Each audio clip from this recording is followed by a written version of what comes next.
Network Entertainment. One,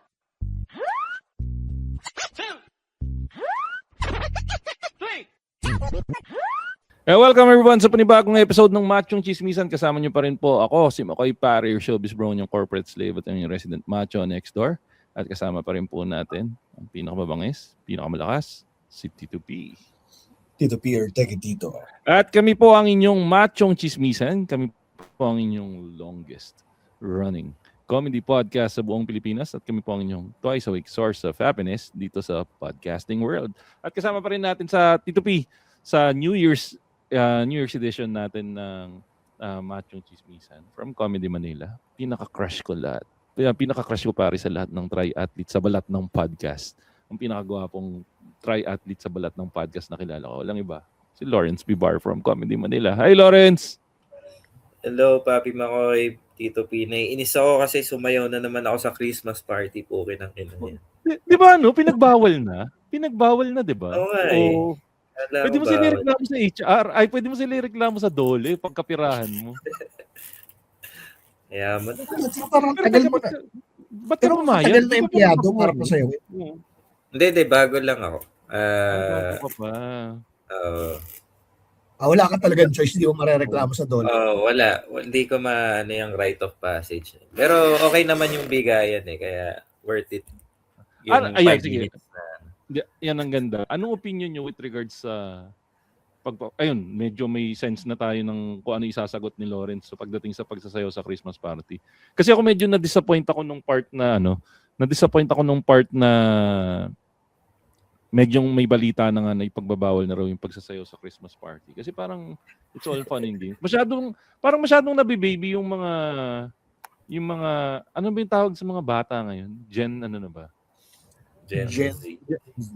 Gen Z yung nagtatrabaho. Gen Alpha. Gen Alpha, diba? ba? Oh.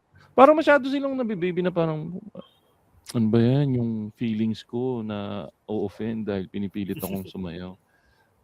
Masyado ba tayong pinatigas ng panahon, Tito P, Lawrence, or talagang kailangan bina-validate na natin yung nararamdaman up to that level? Ano lang Depende, parang kasi to a certain extent. Go, Tito P. Yun, sa akin to a certain extent na may times kasi na naabuso siya. Pero pag yung masyadong parang feeling ko nagiging soft yung yung bagong henerasyon pag masyadong Nabibaby masyado, no? Oo. Ilugar ang pagiging OA. Yan na lang. Oh, yeah. Napakaganda na.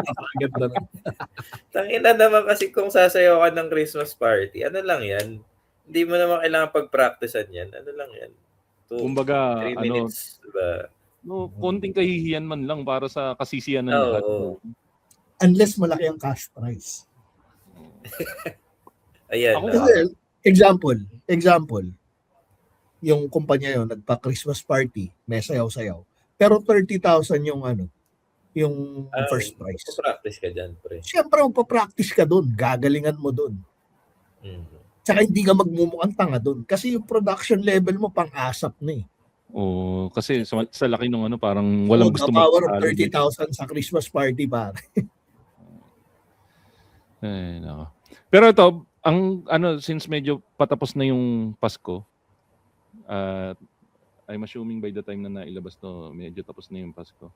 Gusto ko lang magkaroon ng parang year-in review ng nangyari. Kasi ang napansin ko, Lawrence, hindi kasing benta ngayong taon yung meme calendar. Kasi dati, di ba parang nasundan natin talaga yung meme calendar last year. Parang sila Boy Dila, sila Parang yung meme calendar, may lumabas ba na meme calendar ngayong taon na to? Meron eh. Pero parang siguro it's getting old. Parang simula kasi ng miniminting dapat natin yun eh. Kasi it's yun nga, parang yun yung madaling balikan eh. Oo. Feeling ko simula kasi ng flood control talagang nag-down yung mood ng lahat na puta ilang buwan na yun. August, September. So parang for 4 months, yun lang yung nasa isip natin. Hindi masyadong... Ayun, ito, sakto. Nakakita naman ako ng ng year in, Meron na. ng ano ng Meron meme pa rin. calendar Pero- for 2025. Ito na lang siguro yung review natin. Sige, i-share ko sa inyo ngayon dito Sige. yung nakita ko Tingin. calendar para. So yung January, ang may hawak daw ng corona ng January ay ang makabagong Diwata Pares ng taon ng 2025, which is sinuhula nyo ang makabagong Diwata Pares ng 2025. Wait. Hindi ko to kilala. Sino to? Puta, di nyo kilala si Neneng B. Si Neneng B. Hindi mo kilala si Neneng B, Lawrence. Mayaman ka kasi. Si Tito P, di rin kilala si Neneng B. Di mo rin kilala si Neneng B. Hindi. Gagi, di ba, nung first part ng taon na to, na uso yung kainan sa ilalim ng karyedo, siya yung nagbebenta ng hotdog na babae. Yung, Okay. Naalala ko. what's up sa mga kabataan dyan? Manong ulam? Hindi nyo na matandaan, Tito P. Putang ina. Naalala ko na. Ito. Wala, nakikita ko sa mukha ni Tito P, blanco. Di mo kilala si Neneng B, Tito P? Di ba, simula na nag-climb ako, medyo nalayo ako sa kahirapan eh. Pero nawala na nga rin sa sirkulasyon tong si Neneng B, no?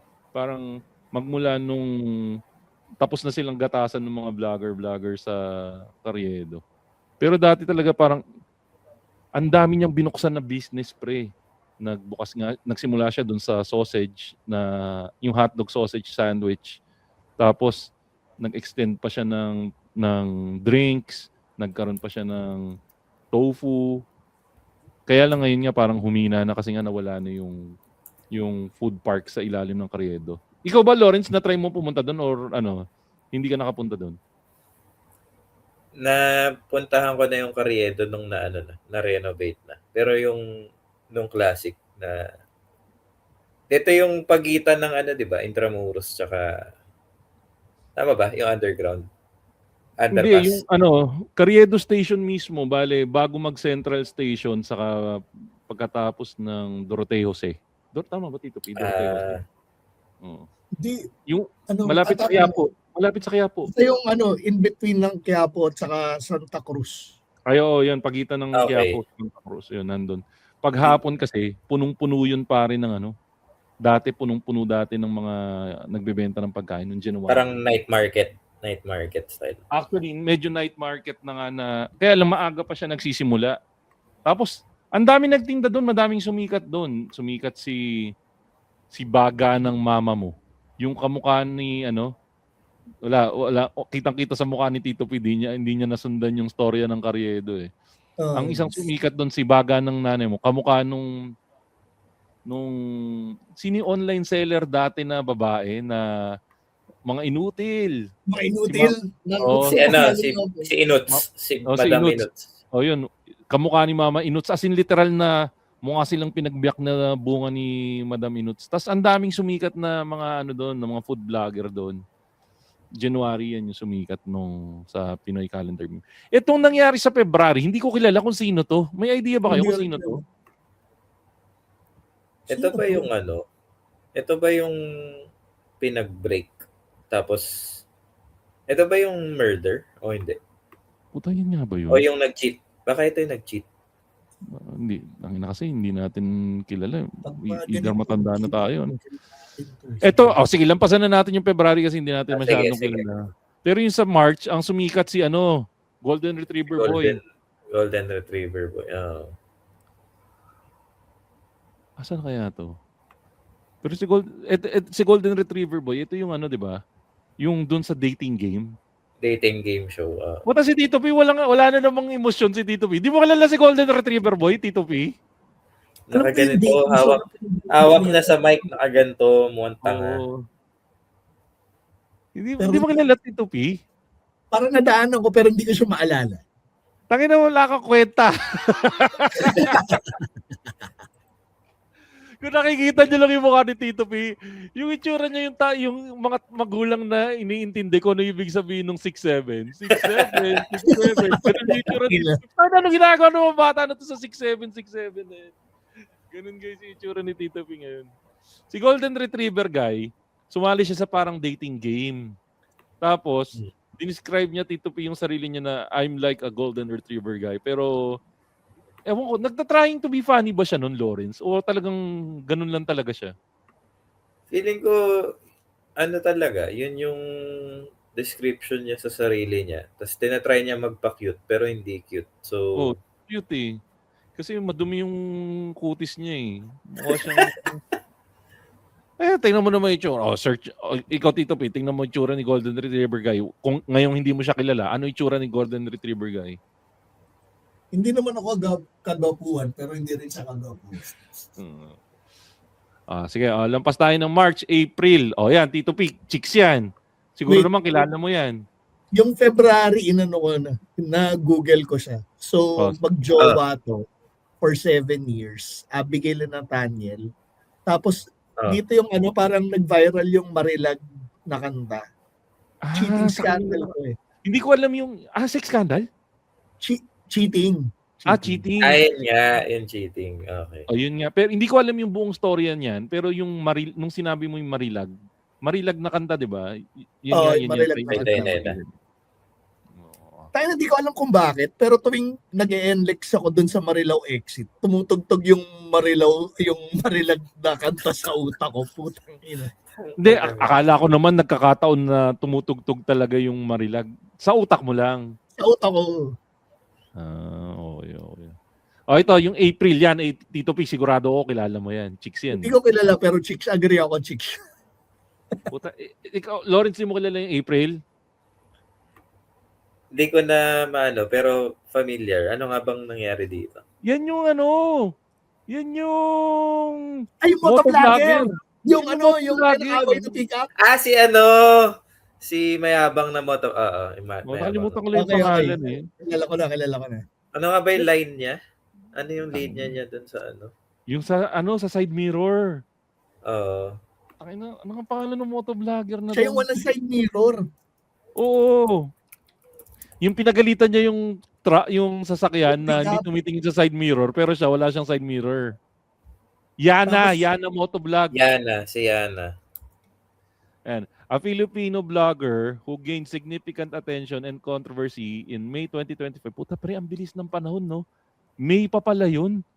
Ganun nakabilis, no? After a viral video showed her performing dangerous maneuver. Alam ko, finakyo niya eh. Including driving without side mirrors and cutting off a pickup truck. And the LTO found her guilty of reckless driving and operating without mirrors, suspending her license and ordering fines. She later faced issues with social media bans and continued to post. But the incident sparked public debate. Kinonfront siya ng driver. Tapos siya pa yung nag-anga. Sabi niya, bakit nga ba? You tell me. You tell me, putang ina. Saka siya yung nag-cause ng downfall niya dahil sa kanya galing yung video, di ba? Perfect example ng not the comment section you expected. Perfect example, si Yana Motovlog. Nawala na rin yata sa sirkulasyon to eh. Ako ang mali niya, hindi niya ginawa yung Rendon Labrador effect. Considering na tropa niya sila Rendon hindi niya ginawa yung Rendon Labrador effect. Si Rendon Labrador, 'di ba nag-viral yan for being negative. Ginamit niya yun para sumikat siya at ma-monetize. Ang mali, hindi natin masisisiyan na baka tinamaan ng distress. Pero na-cancel din yung account ni Rendon. Na-cancel pero siya, para siyang ipis na bumabalik-balik na hindi mamatay-matay. Si Yana ang nangyari lang, na-cancel siya. Hindi niya na iangat yung sarili niya. Nakuha kasi siya ng hate dun sa ginawa niya. Tapos parang nag-double down siya. Pero hindi niya kayang i-ride eh. Pero yun nga eh. Andun na sa resources niya si Rendon Labrador, friendship niya. Ano ba naman yung Rendon? Anong kailangan kong gawin para mapunta ko doon? Kasi in fairness alam mo naman ng mundo ng actually hindi lang Pilipino, mundo in general. Mabait ang mundo sa babaeng may itsura. So pagpalagay na nating nakainisan siya, gumawa lang siya ng isang vlog na tumutulong siya or something, tingin ko babaliktad lang. O kaya mag-vlog lang siya ng normal day. Eventually ma-in-love din sa kanya ang tao eh. Yun ang tingin kong mali niya dito eh. Alam mo kung dapat kanino siya natuto? Kanino? Dapat kumuha siya ng pahina dun sa Hayden ko, redemption arc. Mag-sex video din siya. Di, mag-ano ka, yung sex video yung downfall eh.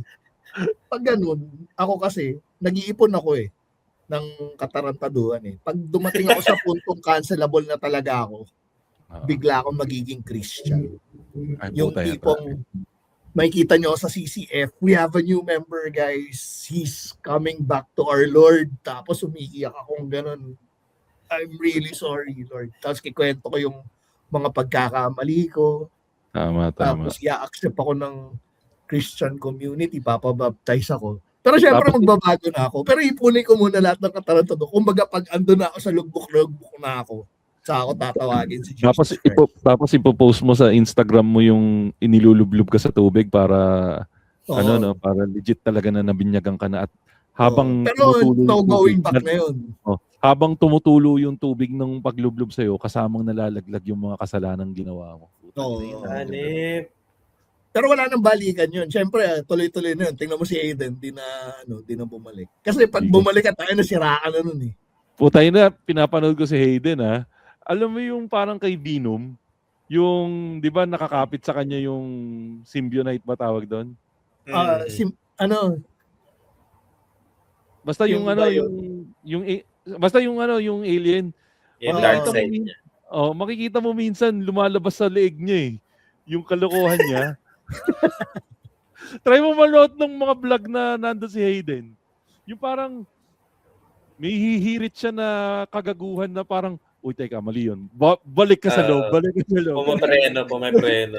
Pag lumabas si Venom dun sa gilid niya, kumakanta ng Careless Whisper. Easy. Easy. So yan yung sa month ng April, si Yana Motovlog. Sa May, teka. Dito, kalala ko na to. What Happened, Bella? Favorite. Si What Happened, Bella, saka si Alden. Ito pre, Alden?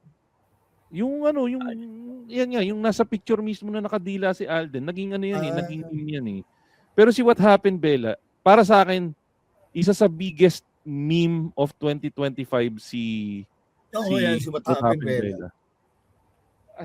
At para sa akin, ang pinakamaganda kay What Happened, Bella, lovable character siya. Wholesome. Kaya noong nung pumutok yung pangalan niya, yung mga tao, kahit na para sa akin medyo nag-tiptoe na siya sa overexposed pero lahat ng tao, pinapatos lahat ng mga hinahawakan niya. Kasi nga, lovable character siya. Kumbaga, sige na, hayaan mo nang mag-sell out to kasi yayaman siya dito. At ang maganda pa sa kanya, alam niya yung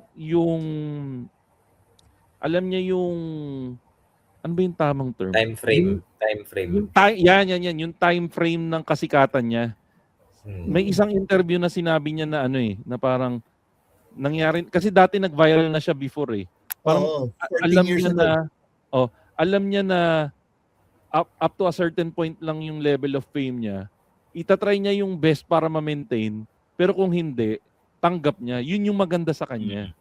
Ang maganda sa kanya yung pagiging authentic. Kasi dun sa interview niya, sinabi niya na na nagka-cash in siya habang mainit pa. Kasi alam niya na may katapusan yun. Temporary lang to. Which is the right thing to do. Sulitin mo na, di ba? Parang nag-invest nga siya sa sasakyan kasi parang balak niya ata gawing Grab eventually pag tapos na yung Ang binili niya is Ford din Ford EcoSport. Ford EcoSport. Yan. Congratulations. Doon siya nagkamali. Easy. Naka-Ford dito, Tito P. Di ko na hinirit Tangina mo, pag naka-Honda na ako, sasagasa kita dito. Pag naka-Honda ka na, Lawrence, tangina packboy ka na. Pero bigyan natin ng konteksto bigyan natin ng konteksto yung ibang hindi car guy masyado.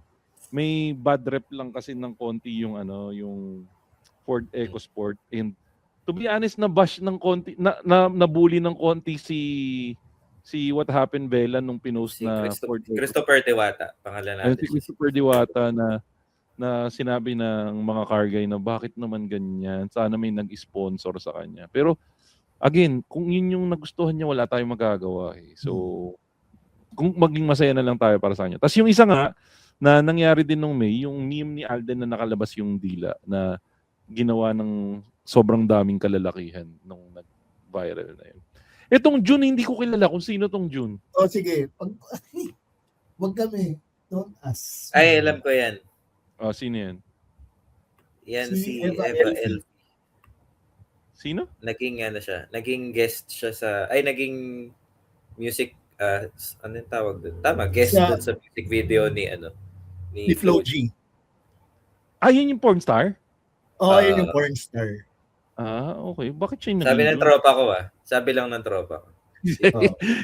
Hindi, ang nabalitaan ko kasi si Flo G nga daw, may nag-guest na porn star, tapos ang weird pa, ang nag-ayos pa nung music video, yung girlfriend ni Flo G, si Pastillas girl. So, it shows na may maturity dun sa relationship nila, that they trust each other. Thinking na music lang naman to eh. Saka parang ganito, ginugel ko rin lang siya yung Google Images, kaya ako nalaman na si Eva Elfie. Tapos sabing ganun sa unang Flo G featuring Eva Elfie. Pero big time na porn star ba to? Sabi. Ang plastic yung mga buhakin ng shit kayo. Ako talaga literal di ko siya kilala eh. Pero may hesitation dun sa ni Tito P eh. Sabi. Basta, siya? Yung sa Dota na tournament, siya dun eh. Nag-appearance siya dun eh. Yung sa Singapore ata yun. Okay. Kasi nakita ko yung classmate ko nung college eh. Pumunta dun sa yun sa Dota tournament. Mas marami siyang picture kasama si Eva Elfie kaysa yung mga player. Yung next natin. So, since wala tayong masyadong alam dun sa porn star, lampasan na natin yun next natin. Tama lang. July. For the month of July ay mga hawak ng PH calendar for the month of July ay Bini. At ito yung tinapik natin. Yung na-topic natin to, yung Trying Filipino Snacks challenge nila. Again, ako ang opinion ko dito, nabiktima ang Bini ng maling pag-upload nung YouTube channel na yun. Nayari sila. Maling content na napasubo sila. Ang mali lang nila doon, para sa akin may mali rin kasi yung Bini doon eh. Kasi parang masyado silang nagpaka-social ba? Mali lang yung delivery nung video. Kasi sila mismo yun eh. Partly kasalanan din nila. Pero yung mga handlers nila, ang weird kasi na bakit sila magta-try ng Filipino food snacks? Yung mga Pinoy ito eh. Dapat pinag-try sila. Parang, di ba, yung mga American teens, pinagta-try sila ng Filipino snacks na alien sa kanila. So ito parang recipe for disaster. Halimbawa pinag-try tayo ng turon. Anong reaction natin? Puta turon. Di ba? Parang wala kang makukuhang, kahit sa atin na hindi tayo maarte. Pwede tayong mabash kasi pag pinapatry niyo sa amin, kinakain ko yan dati araw-araw. It-rubbed off as pretentious na. Baka naman yung iba, first time talaga nila makain. Pero yung iba parang, yan talaga yung reaction mo. Yun yung naisip. Yun nga eh. Na parang, basta sa akin, recipe for disaster eh. Kasi masyadong, feeling ko, baka pwede rin silang binigyan ng instructions.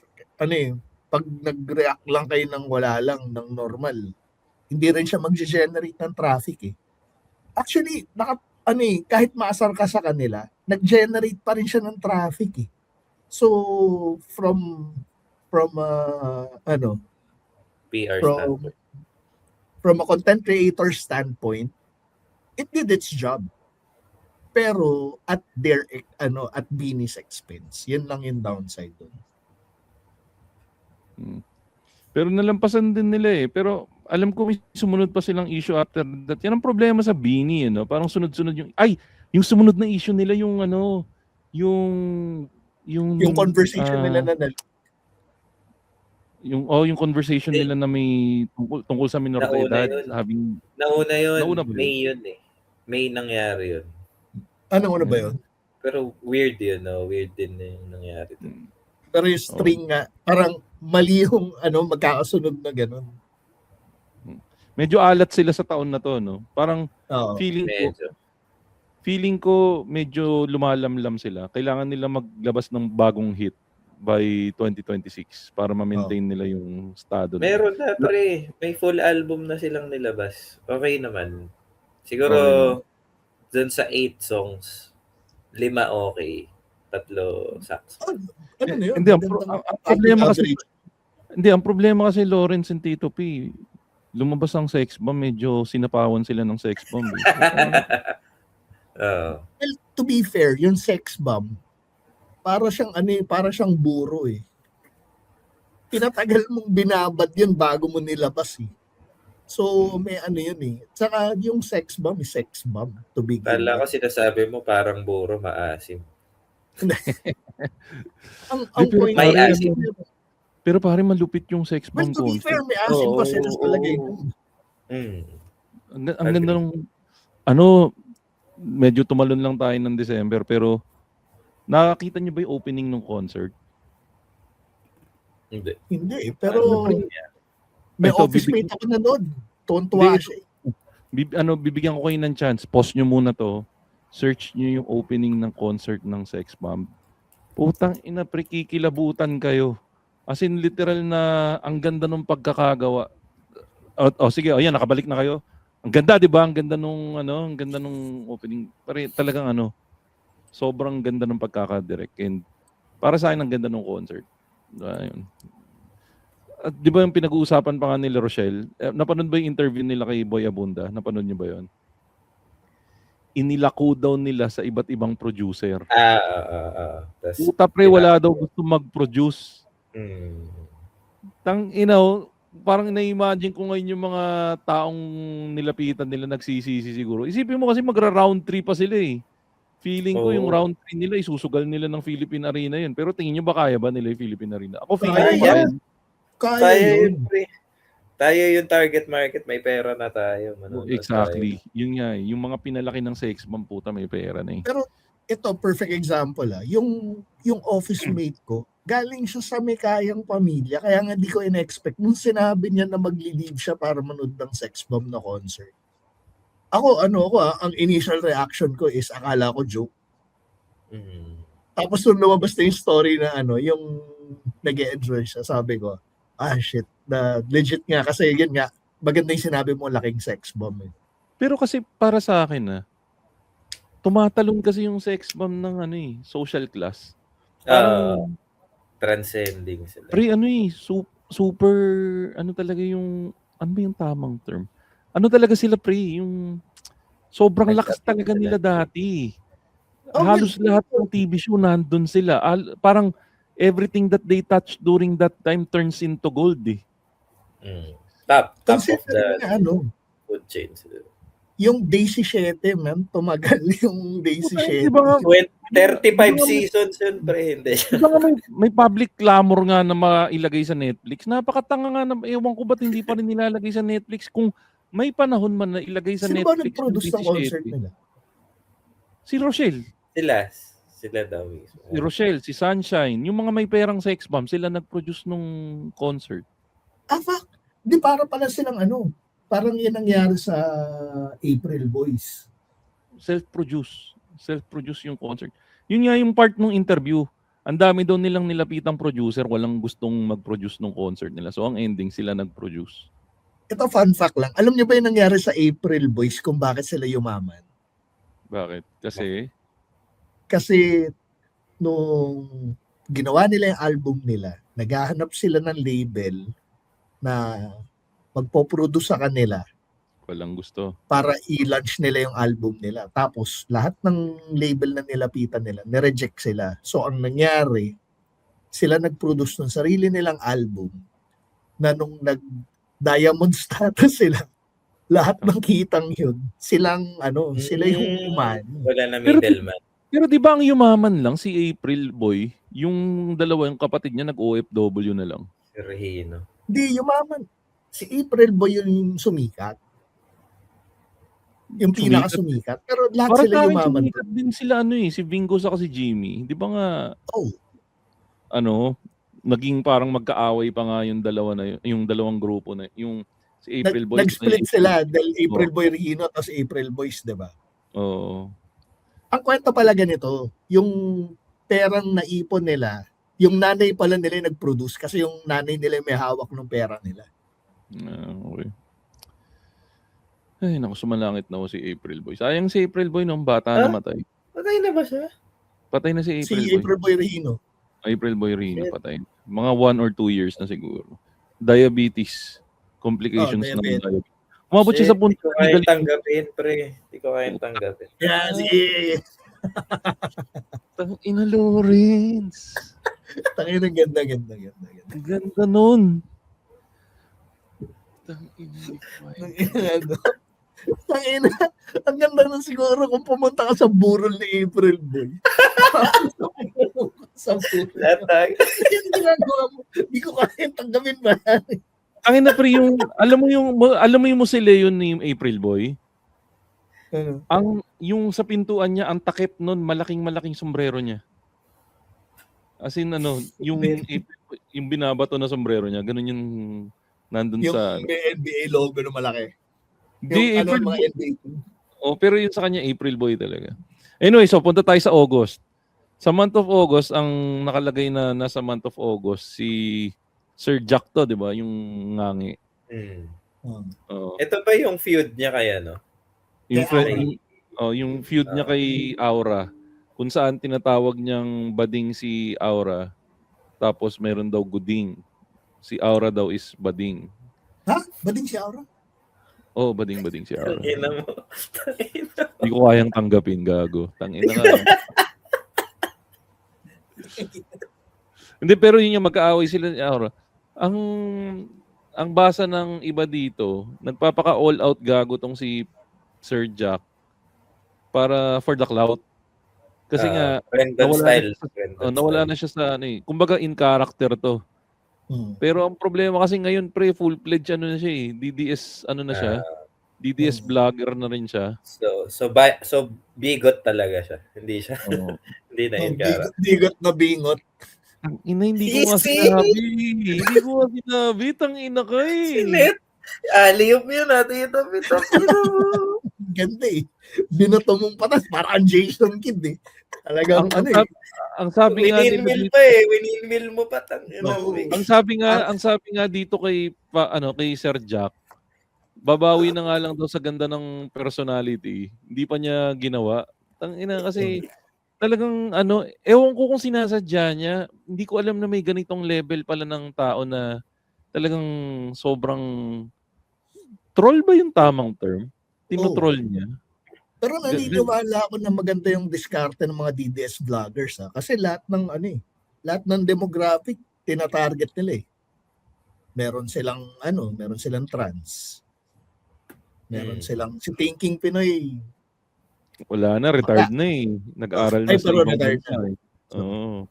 Si Mocha. Ngayon may PWD na sila. Tangina, Pero ang sabi nila, ginagamit niya daw tong clout na to para sa pagbabalik sa politika. Kasi tumakbo sa politika to Tumakbong kagawad. Alam ko may vape shop to Malapit sa bahay. Putang ina, paano siya nagbe-vape? Putang ina. Hindi, may vape shop siya. Pero stick yun. Paano siya mag-vape? P2P, tatagas yun. Hindi yun nga yung astig Hindi na niya kailangan ibugay yung bibig niya. Lalabas na sa bibig niya yung Paano siya hihigop, T2P? Pre, isasalpak mo doon sa pingot yung vape. Tapos doon mo ibubuga. Delikado to, T2P. Alam mo ba kung bakit gusto siya ng mga DDS? Kasi 20%, may 20% discount sila yung pambayad nila sa kanya. Siya yung Roger na DDS. Siya yung tinatakol ni Roger. At least si Roger lovable, pre. Oo nga. Siya nga yung di ba si Mario may Wario? Si Roger. Yung Wario ni Roger. Naisip ko nga kung ma-take down yung page niya. Gawa na lang siya ng bago, Mimi. Mimi ako. Tito joke! Tawag kasi namin dyan, Ngangi. Ngangi-ngingungu. Pero Mimi nga rin. Mimi rin yung alam ko yung Mimiak, di ba? Tangina, kalaban siya ni Mimi, ha? It's your girl, Mimi, ha? Tapos sa kanya naman. It's your boy, Mimi, ha? Ngayon astig na, si Papa Jack umagano, bring him home.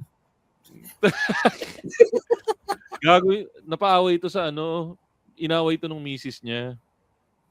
Bakit? Kasi minura siya. Pagdating niya sa bahay, tinakpan niya yung mata ng misis niya. Sabi niya, ngesu, sabi ng misis mo, tangina mo, ikaw lang ngungo dito sa bahay, ngesu ka pa.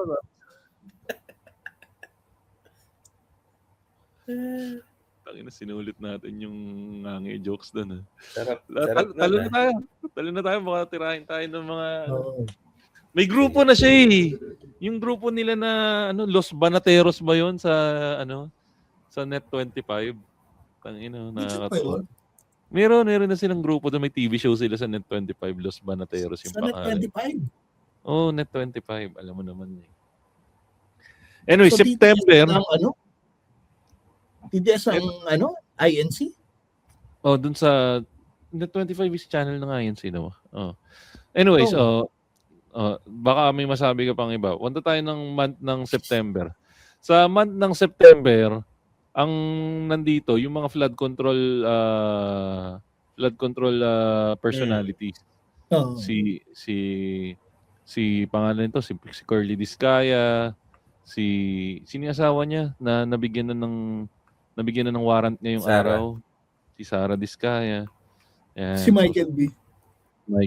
Putang ina, kamukha niya talaga si Michael B. Walang effort.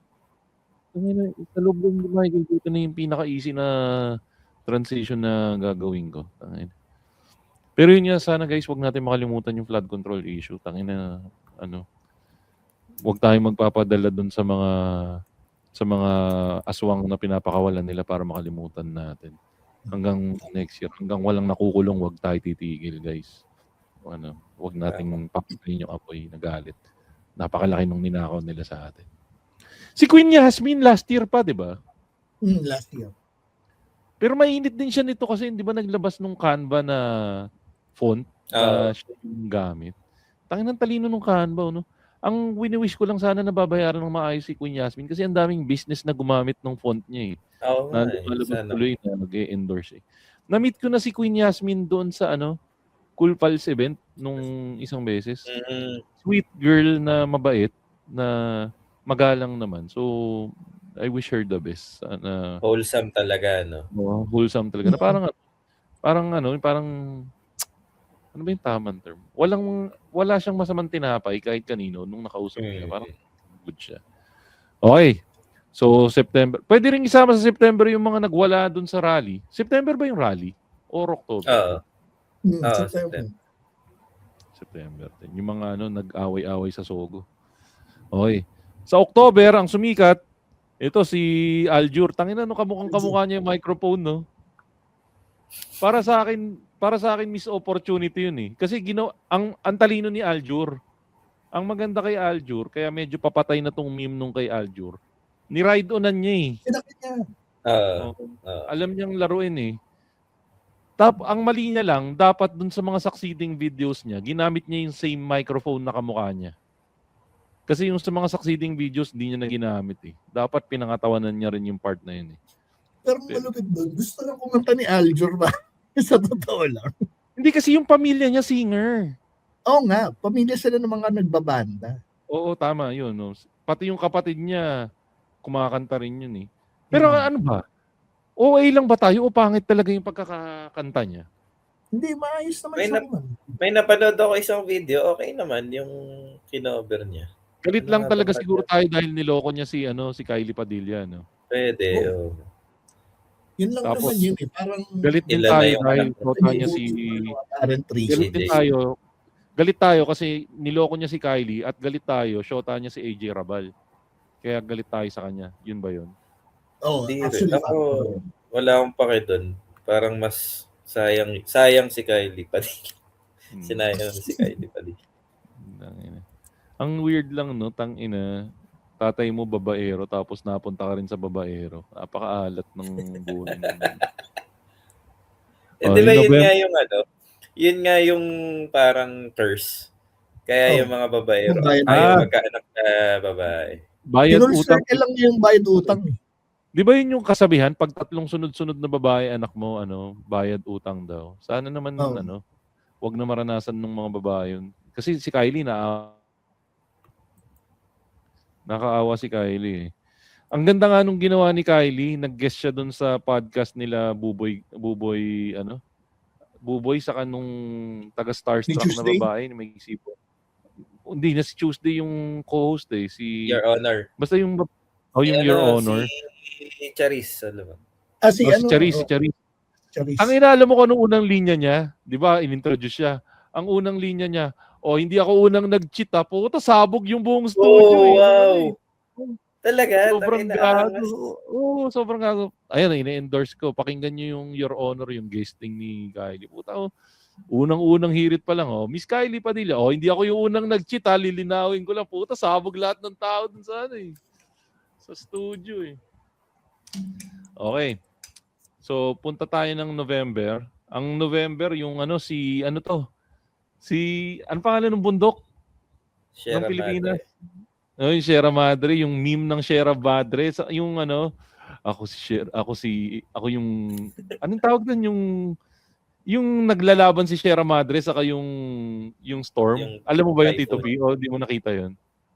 Hindi, pero nga pala, speaking of Sierra Madre, si Alvin Pura, yung yung weathercaster ng TV5.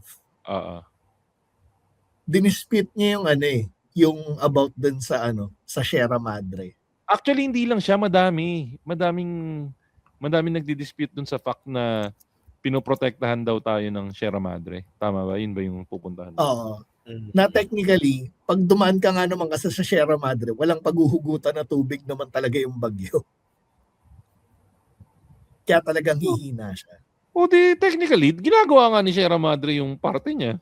Hindi. Regardless kung si Sierra Madre nandun o kapatagan yung nandun, the mere fact na wala kang dadaanan na tubig, manghihina talaga yung yung bagyo, hihina siya. Kailangan natin pangatawanan na pinoprotektahan tayo ng Sierra Madre kasi kung hindi natin sasabihin yun, makakalbo lang din yung Sierra Madre, di ba? So, it gives us parang sa loob-loob ng mga kupal, kalbuhin mo na yung Sierra Madre, wala namang silbi yan eh. And to be fair, si Alvin Pura, hindi niya i-advocate na kalbuhin yung Sierra Madre kasi climber siya, si Alvin Pura. Environmental. Okay, yung para sa last month, sa December. Hindi ko kilala to kung sino nilagay nila dito, pero para sa akin, ang December para sa akin si Darren Espanto. Siya yung biggest Hindi ko pa rin magets. Ano bang mali doon sa ginawa ni Darren? Wala lang. Hindi bagay. Hindi bagay. Parang hindi bagay yung kanta sa kanya. Tsaka mas taas kasi ng boses niya. Kumpara kay... Tsaka yung pagkakanta niya kasi, kinukulot niya yung Maui-Wawi. Actually, yun yung... Diba? Parang hindi ganun yung pagkakanta nun eh. Paano, Tito P? Ano ba? Kala ko kakagat eh. Hindi ko na narinig dito, P. Pakiulit lang. Paano? Okay. Pag inulit mo, nakaganon ka, please. Pero nakaganon. Pero yun, agree naman kayo, parang si Darren Espanto nga yung for the month of December natin. Lakas ng impact ng Maui Wario. Solid yun eh. Pero meron pa ba kayong parang special mention na na tingin nyo hindi nakasama doon? Ano ba yung mga memorable for the month of for the year 2025 na hindi natin makakalimutan? Mga pumutok. Ayun, sila Curly Discaya, yung buong flood control yan, talagang matindi yun. Parang ang hirap tandaan, no? Parang ang bilis na nangyari.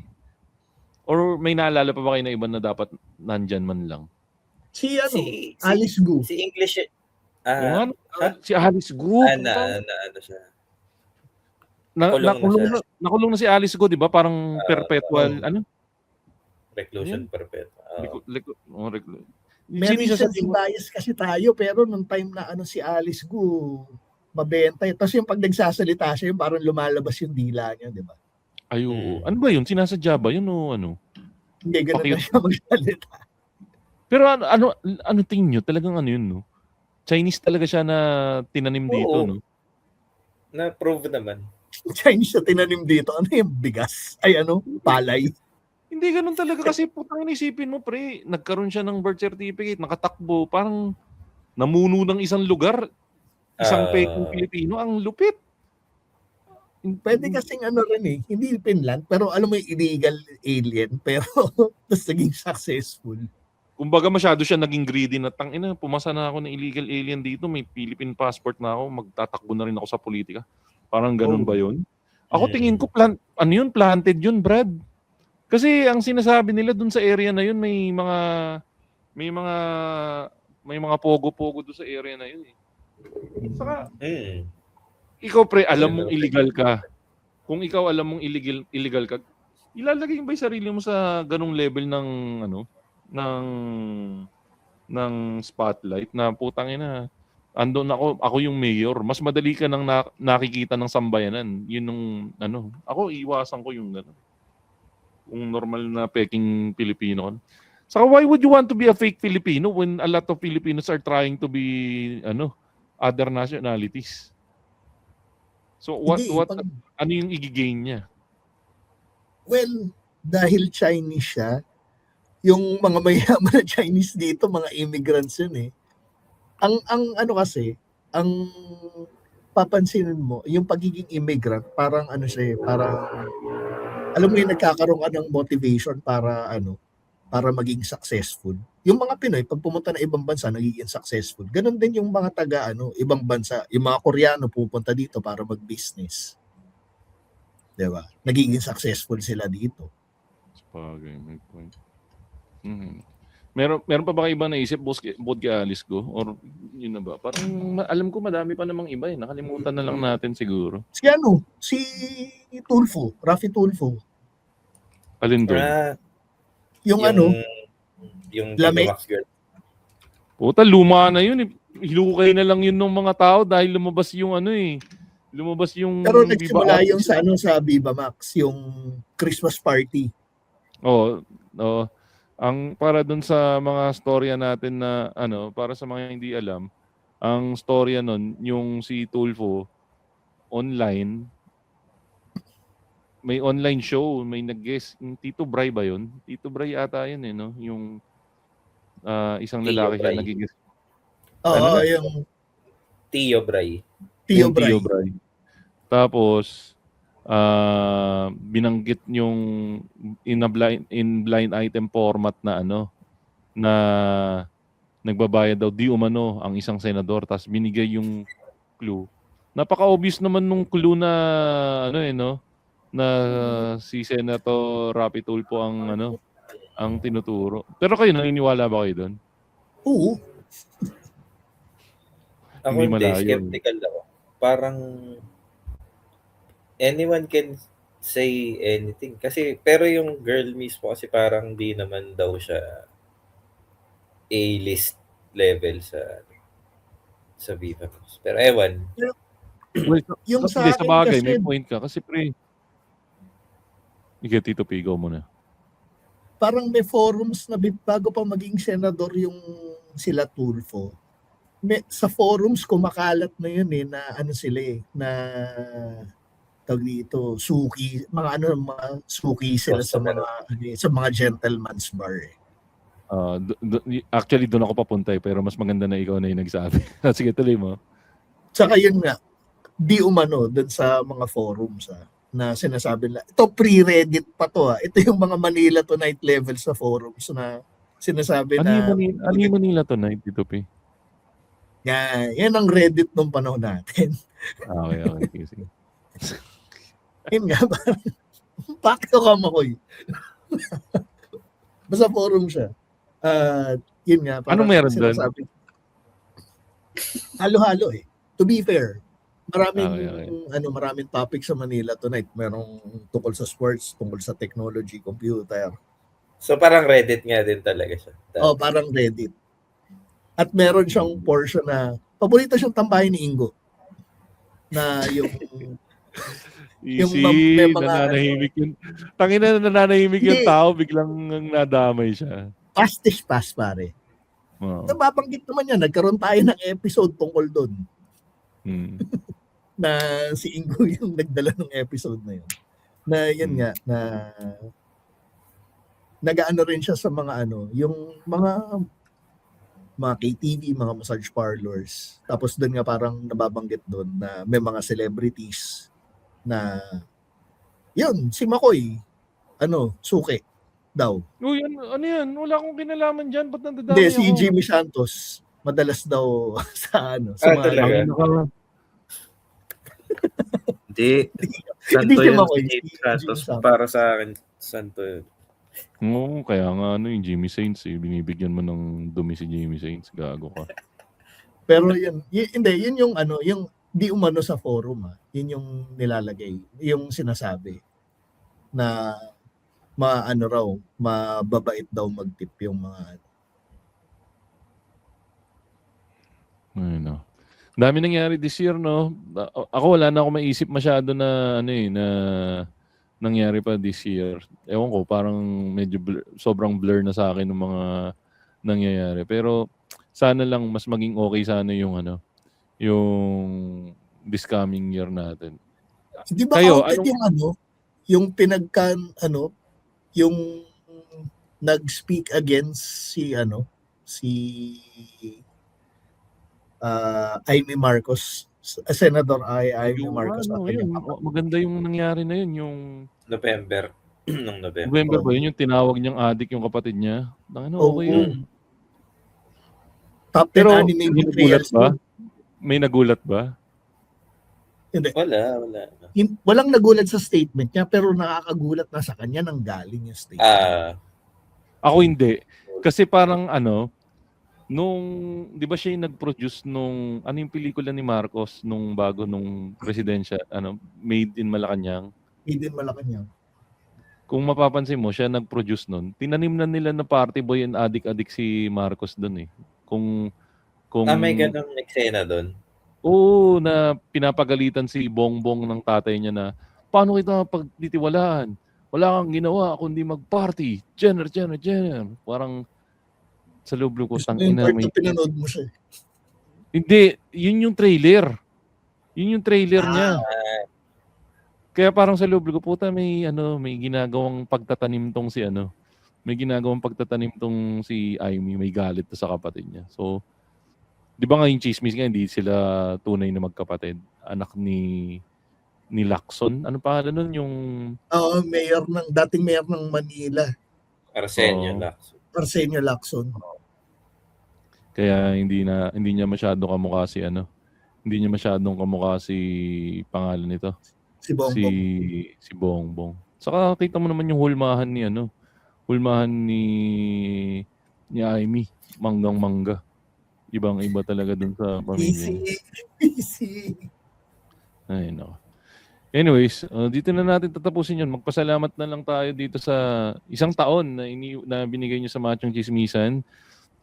Very trying tong year na to sa Machong Chismisan din. Una, gusto ko mag-thank you kay Lawrence sa pagsuporta sa Machong Chismisan. Laging nandyan pag kailangan namin and pagiging regular guest host. Tong year na to ng Machong Chismisan, Tito P, isa sa mga pinaka-transition period ng Machong Chismisan. Eventually, nagkaroon tayo ng regular na kasama in the persona of T2P. And yun nga, yung mga regular guest hosts natin, gusto ko na mag-thank you si Lawrence. Kasi medyo tinamaan ako ng nostalgia pala. Kasi pati pala si TikTok pre, gumagawa na rin ng stories. Year-end recap. Nakita ko yung mga first part nung year na to. Mag-isa pa lang ako mag-isa ako madalas dun sa mga episode. And yun nga, as the months progress, lumalabas na yung mukha ni T2P, lumalabas na yung mukha nila Binboy na Agua, lumalabas na yung mukha nila ni Aling Leonie, Masahiro, yung mga taong tumutulong sa podcast na to. So, andyan din si Ivan, si Jasper. Again, gusto ko mag-thank you kila, unang-una, walang Machong Chismisan ngayon kung hindi ako kinausap nila RJ Maximo at ni Jasper. So, sobrang salamat kila Jasper and kila RJ na pinush tayo na ituloy yung Machong Chismisan kahit na nagka-problema tayo nung mga huli. Pero yun nga, gusto ko magpasalamat sa lahat ng naiwan. Magme-message na ako guys.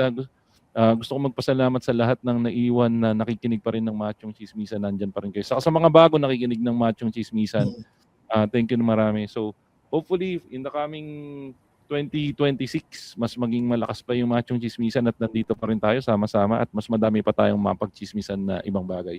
Lawrence, baka may gusto kong message sa mga chismoso natin. Una na ako eh. Thank you sa mga listeners ng Machong Chismisan. And thank you, Makoy and Tito P. I think this year, yung pinakamaraming guesting ko din sa isang podcast. Nagsimula natin nung January, no? Hindi ka na nga rin. Hindi ka na nga guest regular guest co-host ka na nga dito. Actually, regular platong guest parang ang bisitang papasok lang sa bahay at magbubukas ng rep eh. Pero yun, again, sobrang appreciate natin yun. To be honest, yun nga, natutuwa ako na madami ako naging bagong kaibigan dito sa experience na to. Nalulungkot lang ako, hindi pa tayo nagkikita ng personal, Lawrence, kasi kung nakita ko na yung ibang mga guest co-host ng Machong Chismisan. So hopefully one day magkita rin tayo in person pag nagkataon. Yeah. Sige, Lawrence, tuloy mo. Sorry, nakat na kita. Yun lang din. Thank you. Thank you sa listeners. Thank you sa Machong Chismisan. Thank you kung in general, thank you sa asawa ko kasi kinasal na kami this year. Congratulations. Oo nga pala. Ayan. Thank you sa growing career. Both in professional, bilang engineer, bilang athlete, marami akong nagawa this year. Tsaka sa Comedy Manila pa rin bilang isang stand-up comedian. Yun. Yeah, thank you, Lawrence. And Tito P, mga gusto mong sabihin sa mga nakikinig ng Machong Chismisan bago natin isara tong taon na to? Bago ko ituloy, welcome back to me. Welcome ko lang yung sarili ko. Nakabalik ako sa Machong Chismisan. Tapos share ko lang mabilis. Guys, si Tito P, di ako pinahirapan nung inaya ko siya. Sinabi ko lang, ang message ko lang sa kanya, Tito P, podcast tayo. Walang kahirap-hirap, sumama ka agad sa si Tito P. So thank you, Tito P, sa pagsama. Sige, Tito P, sabi ko lang naman sa kanya, mag-adjust ka lang ng oras eh. Alam mo naman yung kung ano ko eh. Kaya tinutubuan kami ng mga iBugs dahil kay Tito P. Pero sige, Tito P, tuloy mo yung message mo sa mga nakikinig ng Machong Chismisan. Tapos yun, maraming salamat sa lahat ng nakikinig. And na-appreciate ko rin yung mga nagdi-DM sa akin ng mga listeners natin. Na sobrang na-appreciate namin yun, yung mga ganong gestures. Kasi kami, kami ginagawa lang namin to for fun eh. Kumbaga hindi naman namin to ginagawa para makahakot ng audience or anything. It's more of, nag-enjoy kaming gawin to. Kung may mapasaya kami, di well and good. So, pag nakaka-receive kami ng feedback, hindi talaga namin ina-expect na merong mga taong natatouch yung namin, yung platform namin dito sa hobby na matatawag naming hobby na nag-enjoy kaming gawin. So, yun. Maraming salamat. Saka pagpatuloy niyo lang yung pagsuporta. Yan. Sana mag-improve pa kami para mas maging masaya kayo sa nilalabas naming podcast. Tapos madami pang bagong plano sa 2026, abangan nyo yung mga bagong guest namin. Kung gusto nyo malaman sino yung mga i-guest namin, silipin nyo yung mga social media pages namin. Ako, Showbiz Bro sa lahat ng social media platforms. Machong Chismisan sa lahat ng social media platforms. Si Tito P, Tito__P. Si Lawrence Bibar naman sa lahat ng social media platforms. Tama, Lawrence, no? Yeah. _Lawrence Bibar. Ayun, Lawrence. _Lawrence Bibar nga pala kasi may kailangan underscore ba? Ayan, so tingnan nyo lang dun yung mga social media pages namin para malaman nyo kung ano pa pang ginagawa namin. At yan, mga kaibigan, ng ating latest episode ng Machong Chismisan. Isang mabilis na bati sa mga kaibigan nating podcast. Akala nyo, nakalimutan nyo na. Backtrip Podcast, Tigas Dito Podcast, Pinoy Memeology Podcast, 25% Podcast ni Jasper Reyes, 3040 Podcast, MJ's Bubble Podcast, Fanboy Chronicles Podcast, Galingan Mo Podcast, Tatay Hood Podcast, Kislot Chronicles Podcast, Konichimates Podcast ni Masahiro saka ni Tristan Ting. Siyempre yung mga Patreons natin, maraming salamat talaga sa inyo. Si Cujo, Ulayo Sinpri, Kay Gandahan, Dar Almeda, Wilbert Asawa ni Beng, Darwin Busuego, Jimbo, Jason Bonsa, Jun Magpuyo, Iser Patalen. At sobrang malaking pasasalamat kay Len Mackenzie, patron ng mga Patreon sa hindi pag-iwan. At siyempre sa mga ka-freshness natin dyan, The Freshness, formerly known as Kitorific PH. Check out nyo sila sa kanilang social media pages, The Freshness. And check out nyo rin sila sa Grab kung nasa Metro Manila kayo, The Freshness, para sa Kitorific goodness na kailangan ninyo. At yan po mga kaibigan, ang ating... Kailangan ba yung magtugtog dito? Yung tini-nini.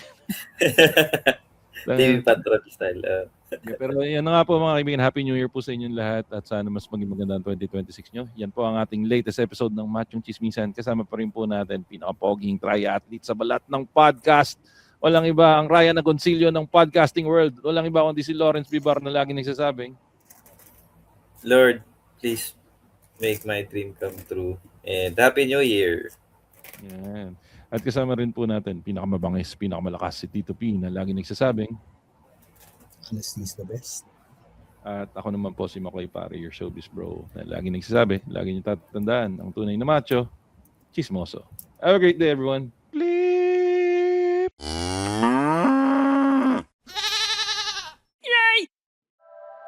The opinions of podcast creators, hosts, and guests are not necessarily reflective of the official stance of the Pod Network Entertainment, its hosts, or other network programs. The content created by the people behind the podcast is personal and not meant to harm any religion, ethnicity, group, organization, company, or individual.